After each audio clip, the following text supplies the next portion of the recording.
how Anya had some and so on. So we had those rugs, we had other objects. I've got, see that vase comes from Romania. Yes. Other objects. So we fixed it up. It was like half American and half European. And some of the neighbors actually came up to see the setup. We had rugs on the wall, on the couch, and on the floor. Now you lived together. All your brothers. Yes. And Manya lived together in in one place. And what was it like living together in this one apartment? I mean, what did it each wasn't of your one apartment with 5 rooms. In 5 rooms. Yes. 5 rooms. Well, Manya and I had one room, and my father and one of the boys had the other one, and the other 2 boys had the other one, which stayed with which, whether it was Zabi and Zindler, Yes. I don't know. I don't have record. And did they work or did they go to school? No, they worked. And as much work as they could get. I was the only one who went to school. As soon as we came here, we settled into the 5-room apartment. Zindler took me to PS 119 in Brooklyn. Yes. And he registered me, and when they asked him how old I was, he didn't have the exact date, and he said he had the year, but not the month date. He said 9 days in Tammuz. Tammuz is a summer month in Hebrew, so it must have fallen on the 15th of July. I see. And he registered me in that school. And from there, that was a junior high school. I see. Ah, that's where you entered. That was... You entered directly into junior high? No.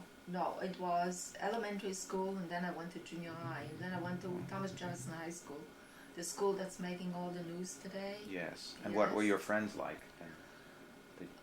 My friends, I made very sure, it was almost deliberate, were American kids, because I wanted very much to learn the language, and I knew that if I had some European kids who would be talking Yiddish or Russian or Romanian, whatever, and it would impede me.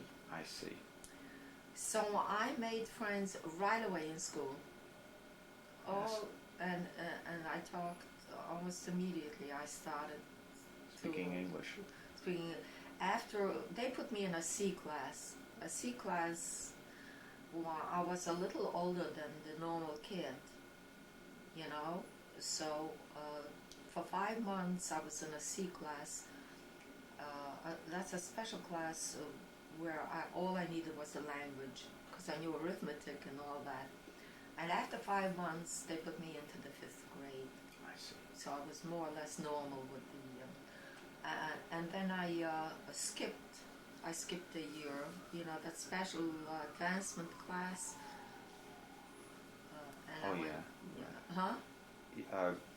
Rapid advancement. Yes, that's RA class, they called it. The rapid advancement. I skipped the class. I got an intelligence test in school and all that. And then when I graduated from junior high school, I was in this country, say, 2.5 years. Maybe 2.5 years, Jay. I graduated junior high school with the highest average. After being 2.5 years. And then I entered high school. Got pictures in the album, but let me ask you now about your boyfriends when you were a teenager. Well, I had a lot of boyfriends. No, is this going? Yes. I don't see any red. There's nothing. Yes, it's going.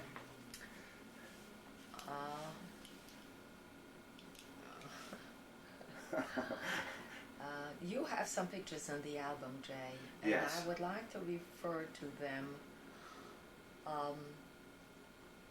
There's one where you're on a rowboat. Oh, there are 2 boys on a rowboat. Those were my friends. It's very sad that I don't remember their names, but there were 2 standing together with knickers. Yes. One was Izzy and one was Paul. Uh-huh. That's when I was older already, and I recall them. No, I can't. Well, if you, I can move on to other. Yeah, Let me see. Let me move on to. There was a period there where you were a member of the Communist Party. yes, I was going to go into that. That's right. And you met Daddy during that period. Yeah, I met some other people before him.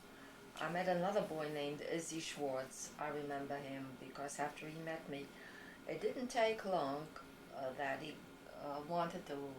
He became serious, you know, and I was maybe not almost 16. You know, I mean, it was a little too soon to think of that. So one day, he was a rebel. He was 19 years old and very active in the Young Communist League.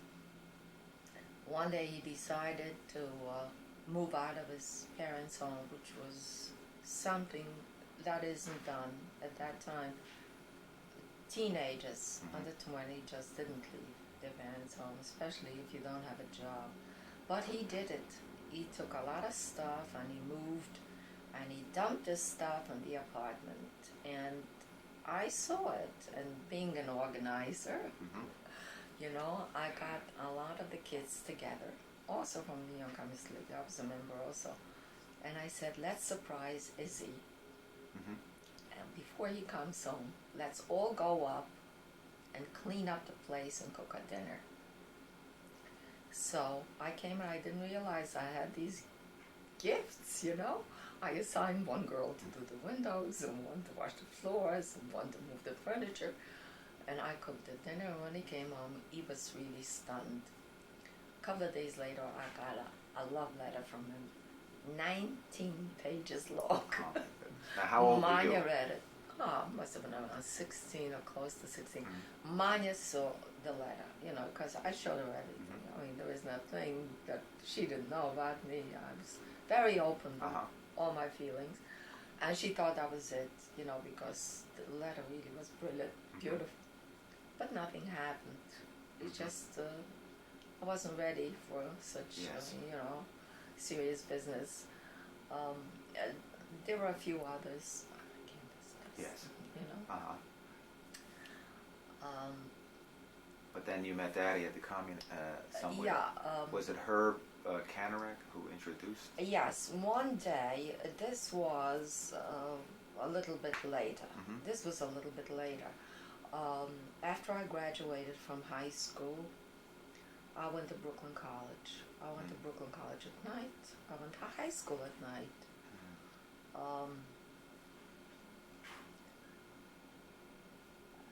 I don't want to go into detail about why and all that, but it was something I wanted to do. I just felt that I must have a degree. It was some kind of a challenge in me. Not that I didn't enjoy literature and going to the museum and do all those things, but I just wanted that. And the girls I graduated with from high school all went into teaching. And they were, as I said before, they were all American. Most of them were American-born kids went in for teaching.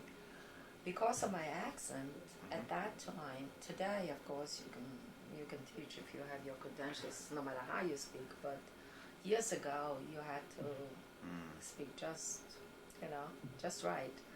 I never even dreamed of taking any courses in education because I knew I wouldn't make it. When I entered Brooklyn College, as you know, you can't graduate unless you have a course in speech and swimming and all those things in addition to your regular subjects. At the moment I entered the class, one of the teachers said I should go down to see this Dr. So-and-so. It's a speech clinic. I thought nothing of it, and I went in to see this professor, and it was a lady. She says to me, well, what seems to be the matter?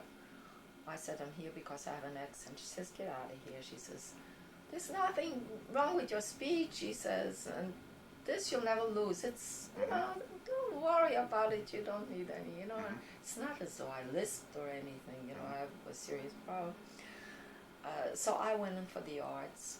And while I was in Brooklyn College, I met a lot of very nice people, and I became a member of what they called a current events club. Mhm.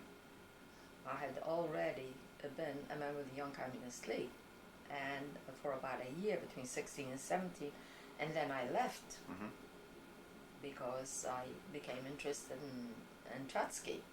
I had read The History of the Russian Revolution by Trotsky, and I was so impressed with what I read that I thought it was wrong to dismiss Trotsky as though he hadn't done anything for the country. Mhm. When Lenin gave him a slip of paper and said, any order he gives Mhm. is good enough for me, and he signed it. Lenin, I just couldn't understand it, so I began to doubt my political views, and I left. Mhm. After I left, I became a member. I went to Brooklyn College, and I became a member of the current events club. I continued on with politics. I was very interested in what's happening. Mhm. Didn't care what it was, but I took an interest in everything. It was at about that time that I met Herb Canray, Mhm. and you have a picture of him, I think. Yes. Herb was very artistic, and I liked him for that. He knew a lot about art. As a matter of fact, he's still living in Mexico. He's been there all these many years, and he's doing very fine artwork. I saw his work in Mexico. One day, Herb introduced me to Sam Freeman, Mhm. your daddy. So I like to say that, yeah. And later on, Daddy said that I impressed him. Mhm.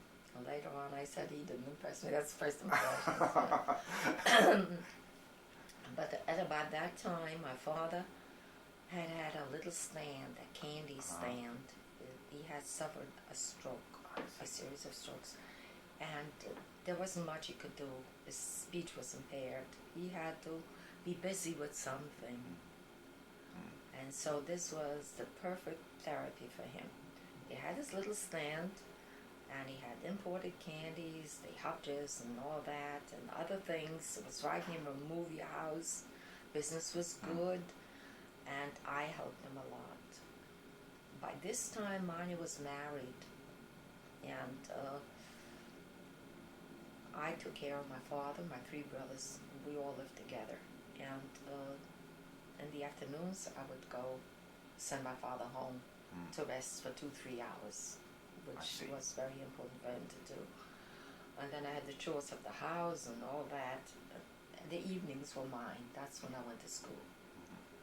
So I was pretty busy. You can see that. You know, in the morning I was shopping, cleaning, and I'm taking care of this and that. But the best times in my life, I think, were in school. While I was in school, it was so challenging. It was just after I married Daddy, times were so bad. He couldn't get a job, and we went to Washington. And let me ask you this: did you have a long courtship from the time that you met him until the time you got married? Well, how long was that? Okay, I'll tell you. As I said before, Daddy kept coming. The stand was right near the headquarters where the Trotskyites used to meet. And that's when Daddy was pretty active, verbally anyway. And I took an interest. I never joined, but I took an interest. And it was at about this time when Herb Canarac introduced the two of us. Now, once I was introduced to Daddy, not that he would on his own not have gone to the stand after he visited the meeting and see me, but it was formal already. We were introduced, and he kept coming. One day we took a walk from, what's the name of that street again? It was Pitkin Avenue for Eastern sure. Parkway? Corner. No. That was East New York, all the way down. I don't remember the street, but it was right near the Pitkin Theater. No, not the Pitkin, Loews. The Pitkin was on Pitkin Avenue. Lois something on Oh. East New York Avenue. East New York Avenue. That's it. Daddy used to come around, and from that point, from East New York all the way to the library, all of Eastern Parkway, we walked that distance, the entire distance. To me, it seemed like miles and miles and miles. It is miles. Think, crossing all of East New York Avenue, all of Pitkin Avenue, which was a long street, and all of Eastern Parkway, up to the museum and the Botanical Gardens. We took that walk. It took hours, and we talked nothing but politics. Nothing but politics. And then we walked back. I see. And that's when we sort of, for about 11 months, I saw Daddy, I see. off and on. And where would you go? We didn't go anywhere. We didn't have any money. I didn't have a penny. He didn't have a penny. Daddy was out of college already. He was 22. He was out of college. I was still in Brooklyn College because I was going at night. It would take me longer to graduate. You cannot carry 18 credits or a night. It was too difficult, especially with all the other things I had to do. It was about that time we got married, by the way.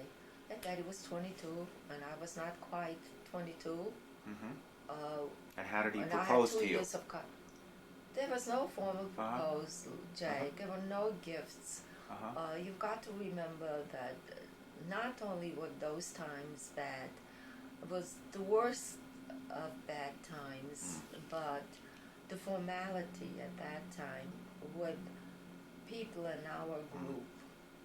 Yes. We did not have engagement rings and things like engagement parties and formal weddings and all that.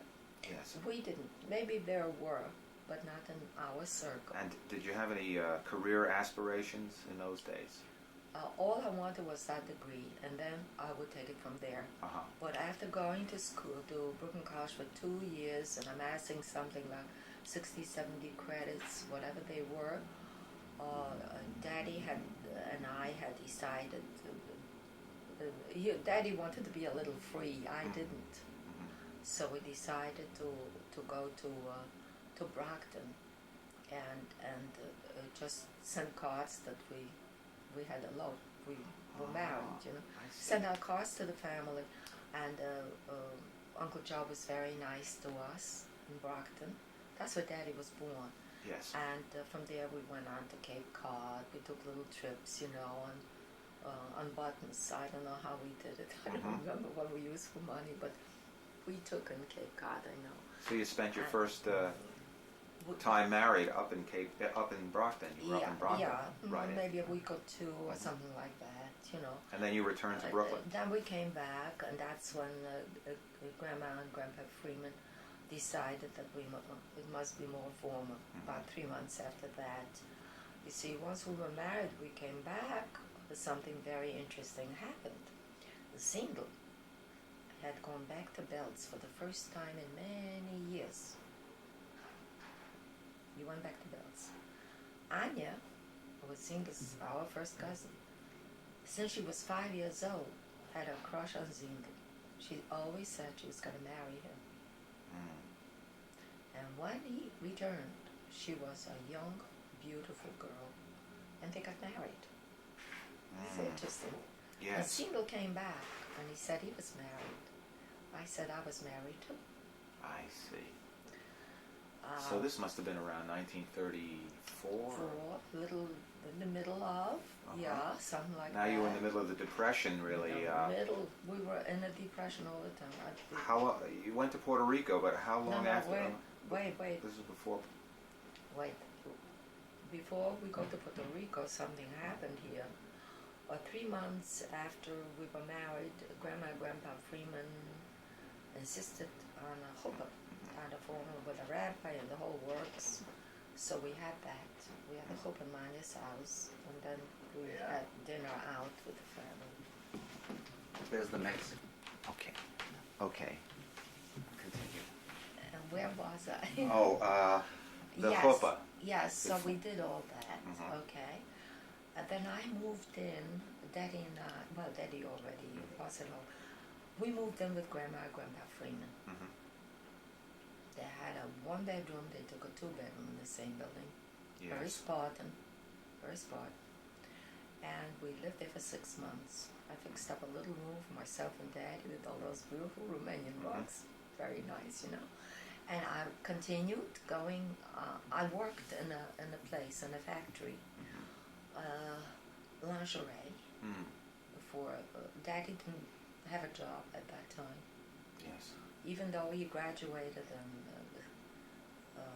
he was fourth on the list to get a job. Mm. He majored in biology, teach biology. He did not get the. There was one vacancy at that time, and someone else got it. I remember Grandma Freeman saying, "Sammy didn't get the job because he's a Jew." And I said to her, "It's very possible that the other boy who got the job is Jewish." I didn't want her to think along anti-Semitic Yes. lines all the time. I remember that he didn't get the job. And I worked in a factory, Mhm. packing ladies' things, and after a while they promoted me to doing some clerical work. But that didn't last very long because Daddy got it into his mind that he better take a couple of civil service exams because nothing is going to happen. Everybody was unemployed. Everybody we knew was unemployed. So after living for 6 months with Grandma and Grandpa Freeman, and I continued going to Brooklyn College at night. It's very difficult for me. Work in the factory now. Daddy got a job in Washington. Okay? He'll tell you more about it. But he got the job, so it was natural that I should go with him. I wanted to be with him. I didn't want any kind of separation because of the job. So I took a formal leave of absence from Brooklyn College. My idea was that someday I would return. Like MacArthur, I would return. And I didn't want to drop out. I didn't know. Maybe we would remain in Washington, but I insured myself. We went to live in Washington, and we had a little problem getting rooms.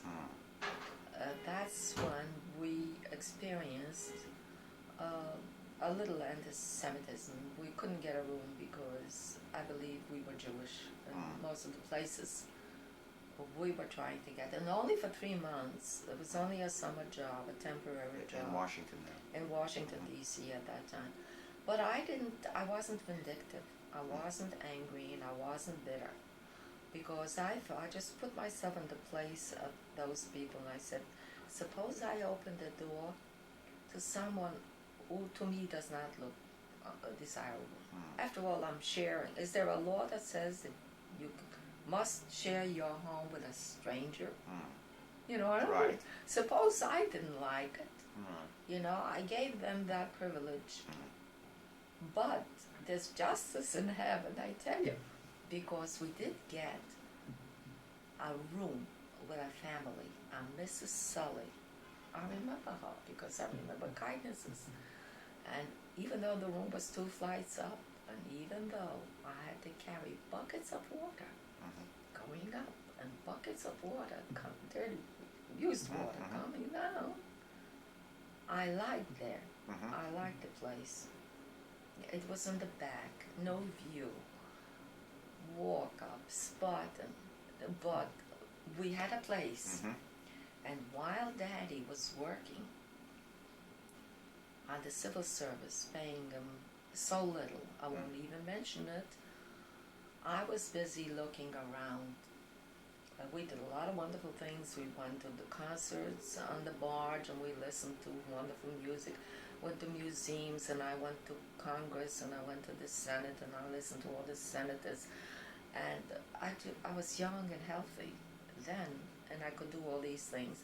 And I went to the Commission of the Civil Service, and I looked at the bulletin, and I saw a very interesting sign.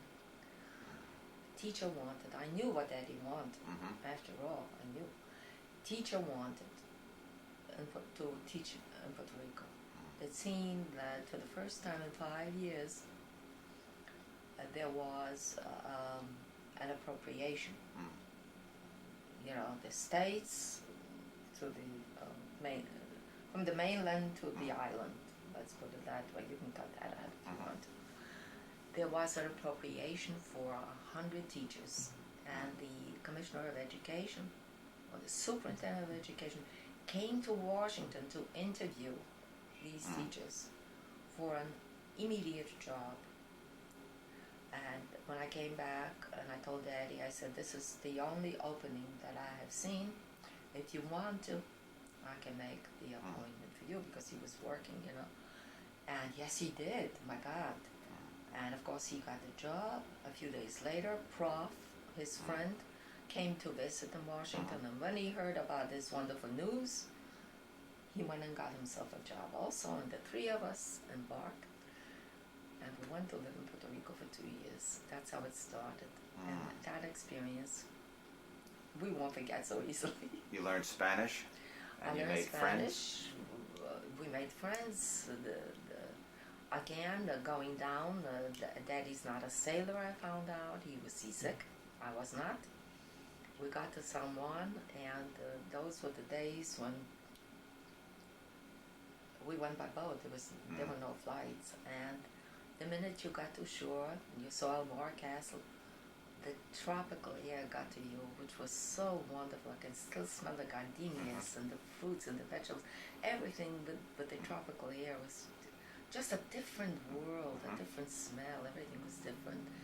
And then we went into a little guagua. That's a little bus, a very uncomfortable little bus. And we were on our way to Naguabo, which is a little town, a very small town on the Caribbean.